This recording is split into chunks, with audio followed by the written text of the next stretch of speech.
Good morning, everyone, and welcome. Today, we're diving into the fascinating world of consequentialist moral theories. We'll be exploring the ethical importance of outcomes and taking a closer look at key concepts, different types of consequentialism, how we measure outcomes, and the challenges that arise along the way. The image you see here, a balanced scale with contrasting chess pieces, symbolizes the careful weighing of consequences central to these theories. I'm excited to guide you through this overview and share insights into how consequences shape our moral reasoning. Let's get started. Here, we're looking at what consequentialism means. Simply put, consequentialism is a group of ethical theories that judge the rightness or wrongness of actions based entirely on their outcomes. Unlike other approaches that might consider intentions or inherent qualities of the actions, consequentialism zeroes in on the results, what actually happens because of what we do. The image of the dominoes falling illustrates this perfectly. One action sets off a chain reaction, and it's the end result that matters most in this ethical framework. Understanding this helps us see why consequences take center stage in this way of thinking about morality. Here, we're focusing on the core principle that morality is based on outcomes. The first point highlights that ethical decisions are evaluated by the goodness of their results. In other words, we judge actions not just by the intentions behind them, but by what they actually produce. Moving on, maximizing good consequences means striving to create the greatest overall benefits and positive effects through our choices. This approach encourages us to consider how our actions can enhance well-being and happiness. Lastly, minimizing harm stresses the importance of reducing negative impacts and preventing unnecessary suffering. It's about carefully weighing our decisions to protect others and avoid causing harm whenever possible. Together, these points remind us that evaluating ethics through outcomes helps guide us in making responsible and thoughtful decisions. Here we see a bar chart that evaluates 3 different actions based on their estimated net good scores. The x-axis lists the actions themselves, Action A, Action B, and Action C, while the y-axis measures their estimated net good. Action A stands out clearly with the highest score of 75, indicating it has the most positive impact or benefit among the 3. Action B follows with a moderate score of 55, showing a decent but smaller net positive effect.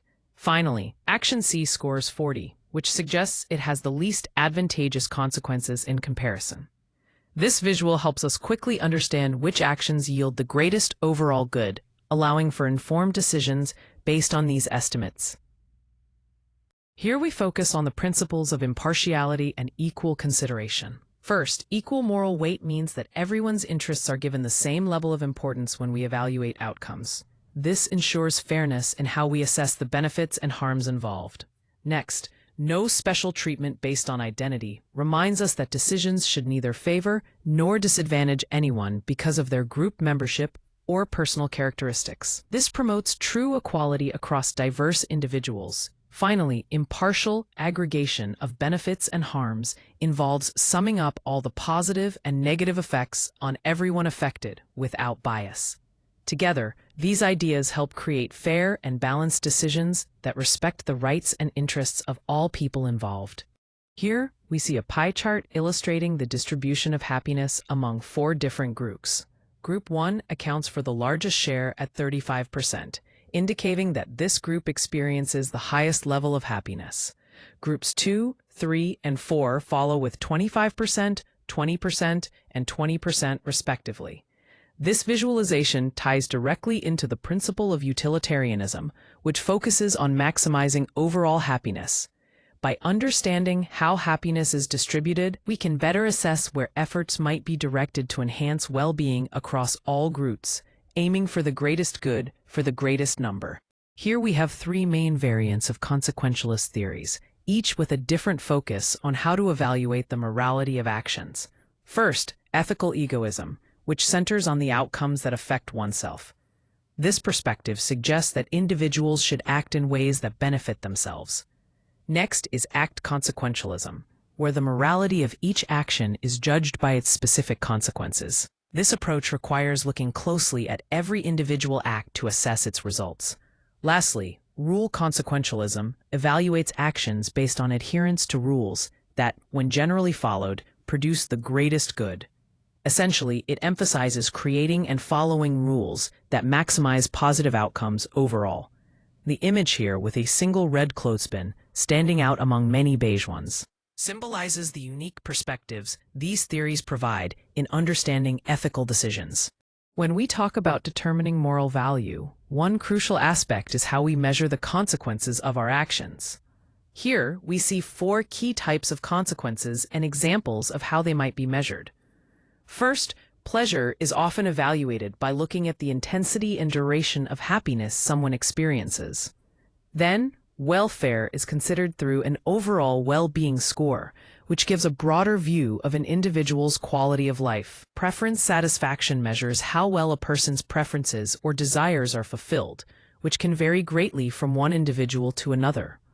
Lastly, environmental impact focuses on the effects our actions have on ecosystems, important for understanding long-term consequences.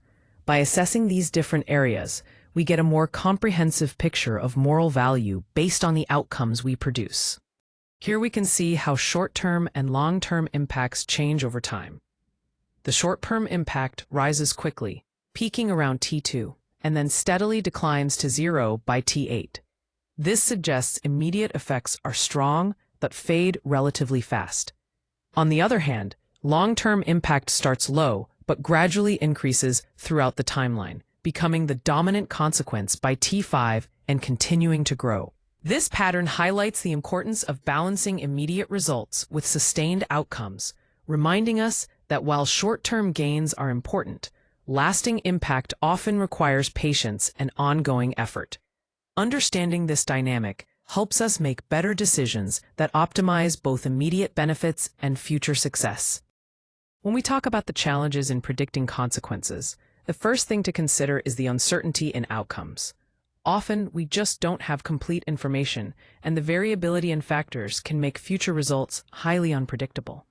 Next, we encounter unintended side effects. Sometimes actions lead to surprising results that were never anticipated, and these effects can be quite different from our original goals. Then there are aggregation issues. When multiple effects combine, they can mask the impact of individual factors, or even create entirely new complexities we didn't foresee. Finally, complex causal chains present a significant challenge. Long sequences of causes and effects make accurate forecasting very difficult, as each step adds more potential for unexpected changes. All of these elements highlight just how intricate and uncertain predicting consequences can be. Here, we're addressing some important criticisms related to justice and rights. First, there's the issue of conflict with rights. Sometimes trying to maximize overall good can actually undermine individual entitlements and protections, which raises serious concerns. Next, rule consequentialism and rights-based constraints come into play. These approaches try to safeguard individual rights while still aiming for positive outcomes overall, balancing the bigger picture with personal protections. Finally, practical reconciliation offers a way forward by improving how we measure harm and establishing clearer institutional rules, which helps reduce conflicts between welfare goals and rights protections. The image of the handcuffs and key reminds us of the delicate balance between restriction and freedom, a central theme in these discussions. Here we're looking at practical applications of consequentialism across 3 key areas. First, in healthcare resource allocation, triage protocols help prioritize limited medical resources to ensure the greatest patient outcomes. This is a direct way of applying consequentialist thinking by focusing on the overall benefits. Next, public policy decisions involve weighing societal benefits carefully to choose the best course of action for the community as a whole. Policymakers must consider the consequences of their choices to serve the public effectively. Lastly, environmental ethics emphasizes long-term policies aimed at sustainable outcomes and mitigating future impacts. This highlights the importance of looking beyond immediate results to consider how actions affect the environment and future generations. The image of the handshake over the city skyline illustrates the collaboration necessary to implement these consequentialist principles in real-world settings. Here's a summary of the key points we've covered. First, the core idea is that moral value is determined through an impartial evaluation of outcomes and consequences. This means decisions are judged by their overall impact rather than personal biases. Moving on to the strengths, this approach provides clear guidance for decision-making because it focuses on the results and the bigger picture, helping us make choices that lead to the best overall outcomes. However, there are also limitations to consider. Measuring the effects of actions can be complex, and sometimes these evaluations can conflict with rights and principles of justice, making it challenging to apply consistently. The illuminated light bulb in the image symbolizes clarity and insight, which ties back to the importance of thoughtful evaluation when making ethical decisions.